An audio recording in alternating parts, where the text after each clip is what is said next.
Olá, hoje nós vamos falar sobre raízes. Os componentes do nosso grupo são Clara Alves, Débora Barros, Diego Daniel e o nosso orientador é Marcelo Nogueira. As bolinhas vão ser liberadas com um intervalo de tempo entre elas através de dois planos inclinados, um com uma inclinação maior.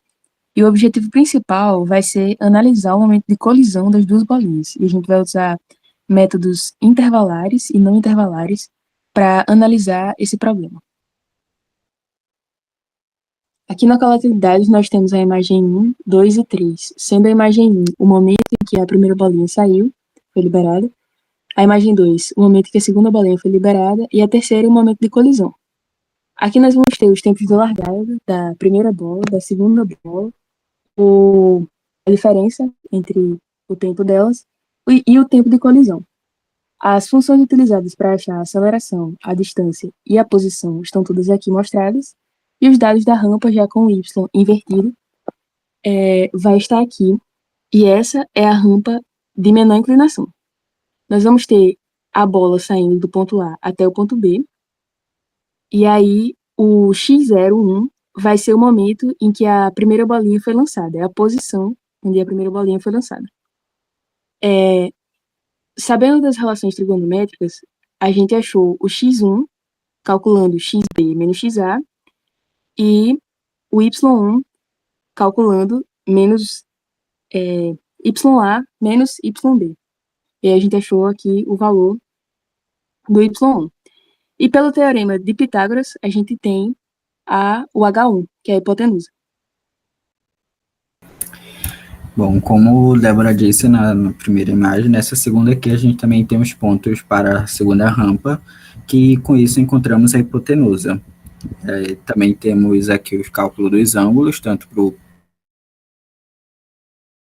a primeira rampa, como se da inversa do arco tangente, a gente encontrou.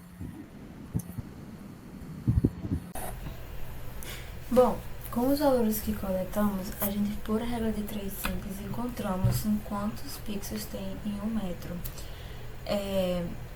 Para então calcularmos as gravidades e jogarmos na fórmula da aceleração para encontrar a aceleração de cada bolinha. Bem, com as informações que já temos, a gente encontrou as fórmulas para a posição em relação ao tempo da bolinha 1 e da bolinha 2. Para então encontrarmos a função que queremos encontrar a raiz, ou seja, para encontrar a raiz, o momento em que as duas bolinhas se encontram, a gente iguala essas duas equações, chegando então nesta função. Esse intervalo de tempo a gente fez, que é o tempo da colisão, menos o tempo que soltamos a primeira bolinha, que será a raiz que desejamos encontrar usando os códigos dos métodos de bisseção, falsa posição, Newton e secante. Bom, essas são as importações das bibliotecas do Python que precisamos usar. Essas são as nossas funções. A primeira é a função em que queremos encontrar a raiz, a segunda é a derivada para usarmos no método da Newton e a terceira é o erro relativo. Este é o código do método da bisseção, onde usamos a lógica e eu coloquei no slide de novo essas funções para ficar ciente de que no código há essas funções. Este é o método da falsa posição, que segue a mesma lógica da bisseção, só muda a equação. Esse é o código do método de Newton e da secante, que foi usado para calcular, fazer as interações.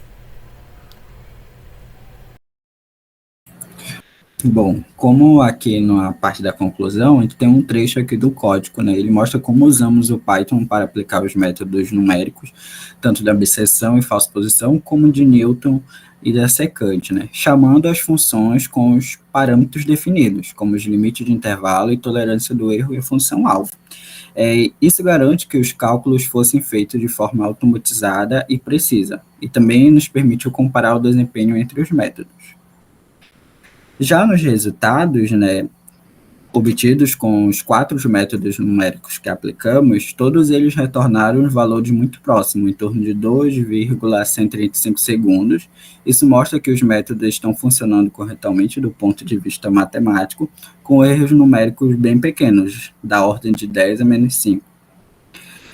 Também dá para notar a diferença, né, no número de interações. O método de Newton, por exemplo, foi mais rápido, resolvendo em apenas 5 interações, enquanto a abscisão precisou de 14.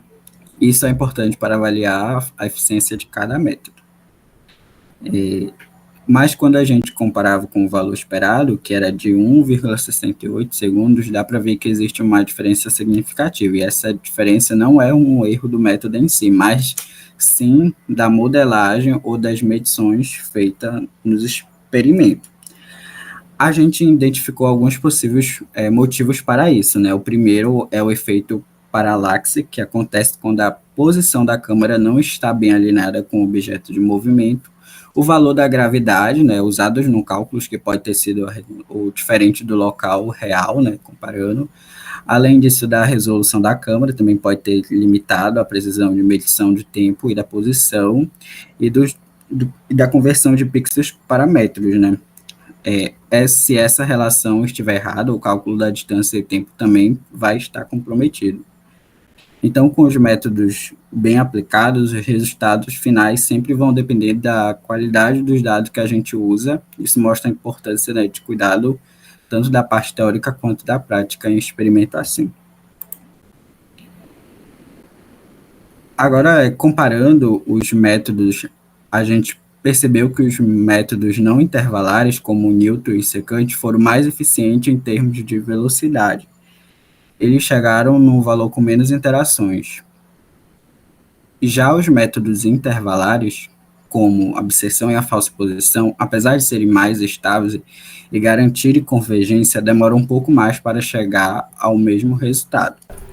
Bom, a título de curiosidade, a gente observou que no método da falsa posição, mesmo quando a gente botava intervalos grandes, como 10 e 11, ele convergia para o valor da raiz, por mais que tenha que fazer várias outras interações, porém ele ainda assim convergia.